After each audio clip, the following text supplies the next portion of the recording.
internationaux qui siègent à Bâle, c'est un peu la banque des banques centrales. Et j'en parlais dans cette conférence sur les origines cachées de la construction européenne parce que je faisais remarquer que pendant la Seconde Guerre mondiale, à la Banque des règlements internationaux à Bâle se rencontraient gentiment autour d'une table avec un tapis vert le président de la réserve fédérale, la Federal Reserve Board américaine, de la Bank of England, mais aussi de la Reichsbank hitlérienne.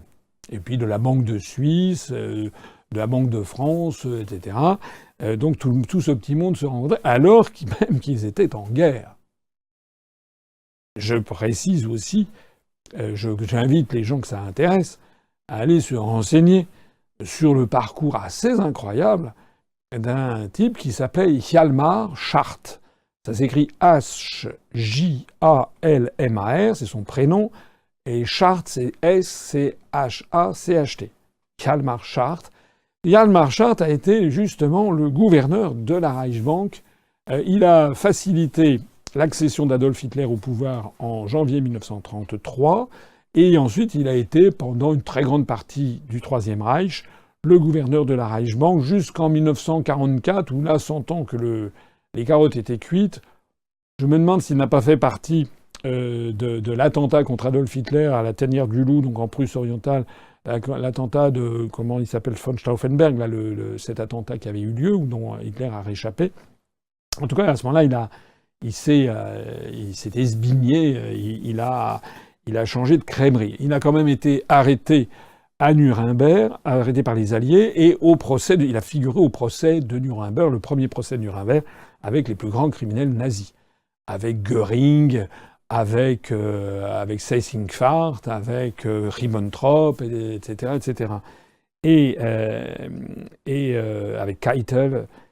Et ce gouverneur de la Banque centrale allemande, qui a siégé à la Banque des règlements internationaux, qui a quand même été au cœur même du pouvoir hitlérien, parce que le gouverneur de la Banque centrale, c'est quand même lui qui fait marcher la machine, eh bien, il a été acquitté à Nuremberg. Il a fait partie des 2 ou 3 qui ont été acquittés. Il y en a qui ont été condamnés à de la prison pendant quelques années, 10 ans, 15 ans. Je crois que c'était Albert Speer, l'architecte d'Hitler. Et il y en a qui ont été condamnés à la prison à vie, c'était, comment il s'appelle, Rudolf Hess. Et puis il y en a qui ont beaucoup, 14 ou 15, je ne sais plus, qui ont été condamnés à la peine de mort et à la pendaison.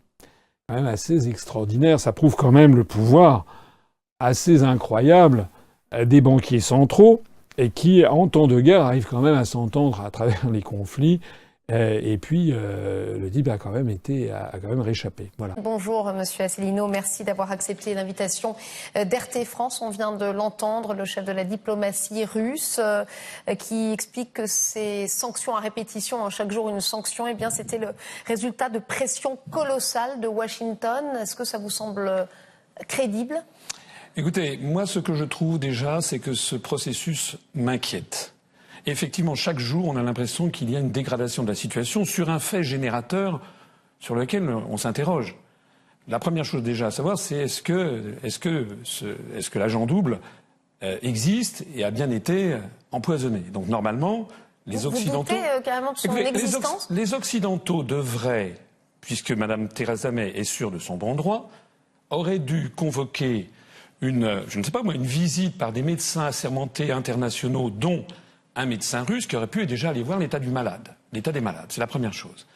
La deuxième chose, c'est qu'ensuite, il devrait appliquer strictement les conventions internationales, notamment la Convention sur l'interdiction des armes chimiques. Or, la Convention sur l'interdiction des armes chimiques prévoit exactement ce cas.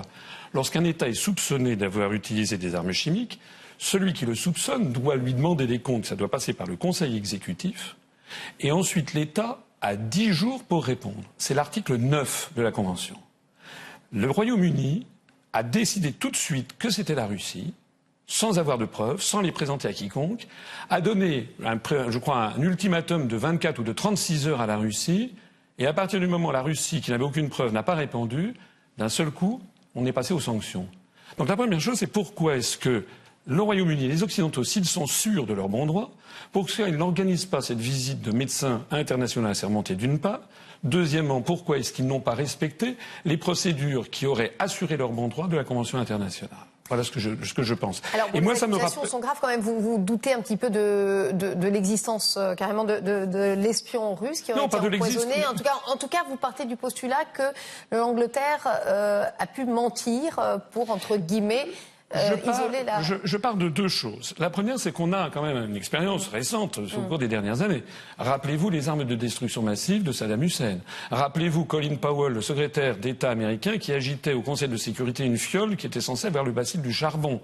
Rappelez-vous également les accusations contre le régime de Damas sur l'affaire de la Ghouta ou sur l'affaire de Khan Sheikhoun. Moi, je me rappelle, j'étais l'année dernière candidat à l'élection présidentielle. On m'avait sommé dans un grand média français, un de vos confrères, on m'avait sommé le jour même de dire que c'était le Bachar el-Assad qui avait demandé de gazage. On sait maintenant, plusieurs mois après, que ça n'était pas le cas.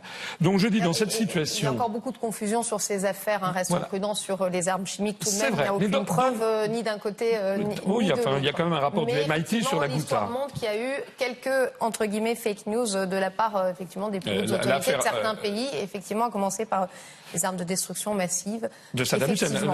Colin Powell a reconnu un an après qu'il n'y avait jamais eu ces armes de destruction massive. Voilà. Donc cette expérience historique doit nous amener à faire preuve de la très grande prudence et donc de bien vérifier à chaque étape du processus quels sont les faits. Et vous savez, si je dis ça, c'est parce que je connais une histoire.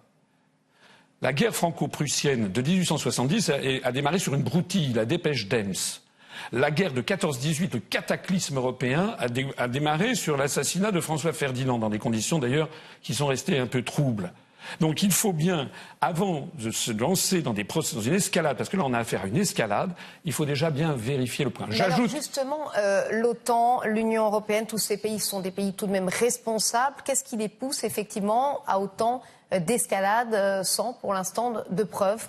Quelle est leur stratégie aujourd'hui selon vous? On a l'impression qu'ils cherchent la bagarre, excusez-moi l'expression familière. Ce que j'observe, c'est que les pays latino-américains, les pays africains, les pays du Moyen-Orient, l'Inde, la Chine, des très grands pays du monde, n'ont pas réagi de cette façon.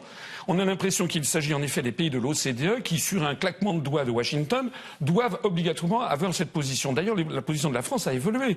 Les premiers jours, c'était une position prudente où l'on assurait le Royaume-Uni de notre solidarité, ce qui est normal. Et puis d'un seul coup, la France s'est alignée complètement en disant c'est la Russie. Très probablement, mais très probablement, on ne prend pas des mesures aussi grave avec la deuxième puissance nucléaire au monde sur un très probablement.